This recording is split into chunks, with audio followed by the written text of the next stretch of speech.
ಹಾಗೂ ಇಲ್ಲಿ ಸನ್ಮಾನ ಸ್ವೀಕೃತಗೊಳ್ಳುತ್ತಿರುವಂತಹ ನಮ್ಮ ಮಲ್ಲಪ್ಪ ಕೊಡಗಿ ಮಾಜಿ ಸೈನಿಕರಿಗೆ ಅವರ ಸುಪುತ್ರಿಯರು ಒಂದು ಕಿರುಕಾಣಿಕೆಯನ್ನು ನೀಡಲಿಕ್ಕೆ ಸೂಚಿಸಿದ್ದಾರೆ. ತುಂಬಿದ ವೇದಿಕೆಯಲ್ಲಿ ಅಂತರ್ಜಾಲದ ಪುತ್ರಿಯರ ಅಂಗೈಯಿಂದ ಒಂದಷ್ಟು ಕಿರುಕಾಣಿಕೆಯನ್ನು ಪಡೆಯುವುದು ಬಹುಶಃ ಅಪ್ಪನ ಮಹೋನ್ನತ ಅದೃಷ್ಟ ಅಂತ ಹೇಳಕ್ಕೆ ಇಷ್ಟಪಡ್ತೀನಿ.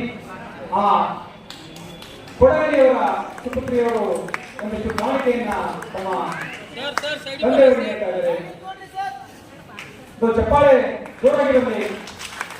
ಜೊತೆಗೆ ಅಖಿಲ ಕರ್ನಾಟಕ ಮಾಜಿ ಸೈನಿಕರ ಸಂಘ ಬಾಗಲಕೋಟೆಯವರು ಹಮ್ಮಿಕೊಂಡಂತ ವಿಶೇಷವಾದ ಒಂದು ಕಾರ್ಯಕ್ರಮ ಅಂದ್ರೆ ಸೈನಿಕ ಹಾಗೂ ಮಾಜಿ ಸೈನಿಕರ ಮಕ್ಕಳು ತಮ್ಮ ವಿದ್ಯಾಭ್ಯಾಸದಲ್ಲಿ ಅತ್ಯಂತ ಹೆಚ್ಚು ಅಂಕಗಳನ್ನು ಗಳಿಸಿ ಉನ್ನತ ದರ್ಜೆಯಲ್ಲಿ ಸೇರ್ಪಡೆಯಾದಂತಹ ಮಕ್ಕಳು ವಿವರ ಹೀಗಿದೆ.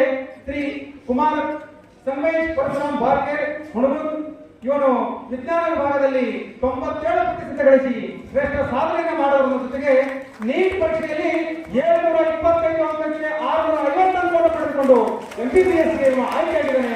ಈ ಮಗುವಿಗೆ ಜೋರಾದ ಒಂದು ಚಪ್ಪಾಳೆ ಬರಲಿ ಹಾಗೂ ಸನ್ಮಾನಕ್ಕೆ ಈ ಮಗು ವೇದಿಕೆಗೆ ಬರಬೇಕು.